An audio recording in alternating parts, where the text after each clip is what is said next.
क्या कर्नाटक में सरकार बनने के बाद में बजरंग दल को बैन करेगी कांग्रेस? जी हाँ दोस्तों, मैं हूं पराग महेंद्र और आप देख रहे हैं नेशनल चौपाल। जैसा कि गौरतलब है, कर्नाटक के अंदर में जो विधानसभा के चुनाव चल रहे थे, भारतीय जनता पार्टी, कांग्रेस और जेडीएस तीनों पार्टियों ने बड़े बड़े दावों के साथ में इस चुनाव में अपने राजनीतिक दावपेच को लेकर इस सियासी मैदान में चुनाव को लड़ा। बता दें कि जिस प्रकार भारतीय जनता पार्टी की बात करेंगे तो भारतीय जनता पार्टी ने तमाम तरीके से अपने घोषणा पत्र के अंदर में जिस हवाई वादों को लेकर इस कर्नाटक के विधानसभा के चुनाव को लड़ा, और उसी के साथ साथ बात करेंगे कांग्रेस की, तो कांग्रेस ने भी किसी भी तरीके की कोई कमी नहीं छोड़ी, कोई कमी नहीं रखी कि अपने तमाम बड़े बड़े वादे करने के लिए। और ऐसे में इन दोनों पार्टियों की अगर बात करें तो निर्णायक परिणाम आ चुके हैं। कांग्रेस ने कर्नाटक के अंदर में अपनी जीत को दर्ज कर लिया है और आने वाले समय में कर्नाटक के अंदर में कांग्रेस अपनी सरकार बनाने जा रही है। एक बड़ी जीत यहां पर देखने को मिल रही है, जहां पर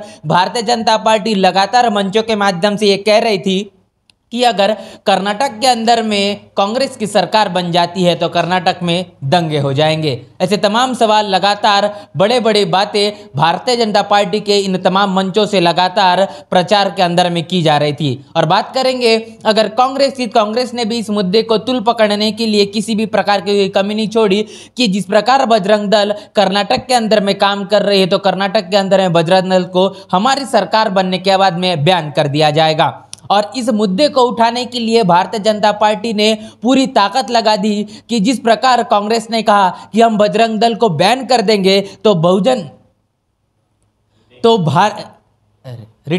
तो भारतीय जनता पार्टी के प्रमुख नरेंद्र मोदी, देश के प्रधानमंत्री ने मंचों से बजरंग बली के नारे लगा दिए। जी हाँ दोस्तों, आप बिल्कुल सही सुन रहे हैं। जय बजरंग बली के नारे लगाने वाले प्रधानमंत्री मोदी ने कांग्रेस पर कटाक्ष किया है, कांग्रेस पर तीखा निशाना बोला है और इसके साथ साथ में ये आगाह कर दिया है कि भले ही अगर कांग्रेस बैन करना चाहे बजरंग दल को, लेकिन हम पूर्ण तरीके से समर्थन करते हैं बजरंग दल का। और भारतीय जनता पार्टी का ये मूल मंत्र ही है कि बजरंग दल का वो जिस भी प्रकार चाहे उस हद तक कि वो बढ़ाए। लेकिन अब देखना ये दिलचस्प होगा, जिस प्रकार बड़े वादों के साथ में कांग्रेस ने इस चुनाव को लड़ा और अब क्या कांग्रेस जीत गई है? कांग्रेस जीतने के बाद में क्या कर्नाटक के अंदर में बजरंग दल को सही मायने में बैन कर देगी?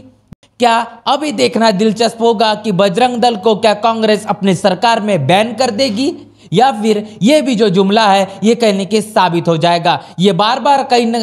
इतिहास के अंदर में गवाह है कि भारतीय जनता पार्टी हो या फिर कांग्रेस हो, इन दोनों ने वादे करने में किसी भी प्रकार की कमी नहीं रखी। लेकिन जमीनी स्तर पर अगर देखा जाए तो उन तमाम वादों को पूरी करने के लिए ये दोनों पार्टियां हमेशा से ही शून्य रही है। अब कांग्रेस के माध्यम से जो वादा किया गया था ये कितना पूरा होगा या फिर नहीं होगा, या फिर ये भी एक भारतीय जनता पार्टी के तमाम जुमलों की तरह ही कांग्रेस ने भी ये बड़ा जुमला दिया है, ये साबित हो जाएगा। इसी के साथ साथ बात करेंगे अगर इतिहास की, तो इतिहास के अंदर में अब जब देखते हैं तो इस देश के अंदर में जब कांग्रेस की जब सरकार रही तो कांग्रेस ने भी बजरंग बली और वानर सेना नाम के तमाम तरीके के संगठनों को बनाकर उसको समर्थन करने का काम किया है। और आज वर्तमान स्थिति के अंदर में जिस प्रकार वर्तमान स्थिति के अंदर में समस्याएं बनी हुई है, आज इस देश के अंदर में सांप्रदायिक माहौल अपने चरम सीमा पर है, जहां पर विकास और तमाम तरीके से शिक्षा, रोजगार, स्वास्थ्य, इन चीजों को लेकर कहने की चुनाव होना चाहिए, ये चुनाव के मुद्दे कहने के होना चाहिए। लेकिन ये नहीं होते हुए तो बजरंग बली और तमाम तरीके से सांप्रदायिक माहौल और धार्मिक रूप से किस प्रकार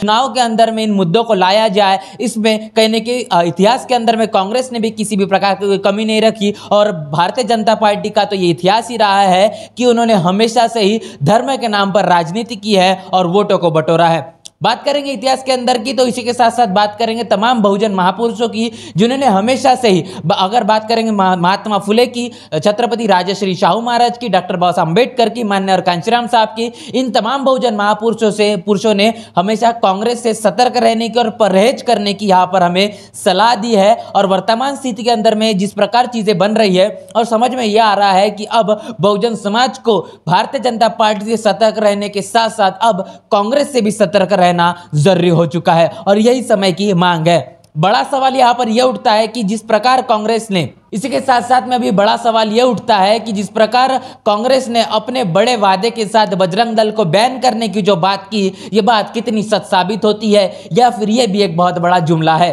भारतीय जनता पार्टी हमेशा से ही एक जुमलेबाज पार्टी साबित हुई है। क्या अब कांग्रेस भी उसी प्रकार ये बड़ा जुमला साबित करती है या फिर किस प्रकार बजरंग दल को बैन करने का निर्णय लेती है? ये तमाम सवाल बने हुए, ये सवालों के आखिर क्या जवाब होंगे ये तो समय ही बताएगा। और आने वाले इस तमाम तरीके के चुनाव को लेकर और खास तौर पर ये जो बड़ा बयान कांग्रेस की तरफ से आया है, इसको अमल में लाने के लिए कितना कांग्रेस काम करती है या फिर नहीं करती, ये भी बड़ी प्रतिक्रिया है, ये बड़ा गंभीर सवाल बना हुआ है। लेकिन इस तमाम मसले को लेकर आप अपनी राय कमेंट बॉक्स में जरूर बताएं और प्रतिक्रिया हमें जरूर दे। बने रहे नेशनल चौपाल के साथ में, तब तक के लिए जय भीम, जय भारत। बहुजन विचारधारा को घर घर तक पहुंचाने के लिए हमारे YouTube चैनल को सब्सक्राइब करें, लाइक करें, कमेंट करें, शेयर करें और बेल आइकन की घंटी दबाना ना भूलें।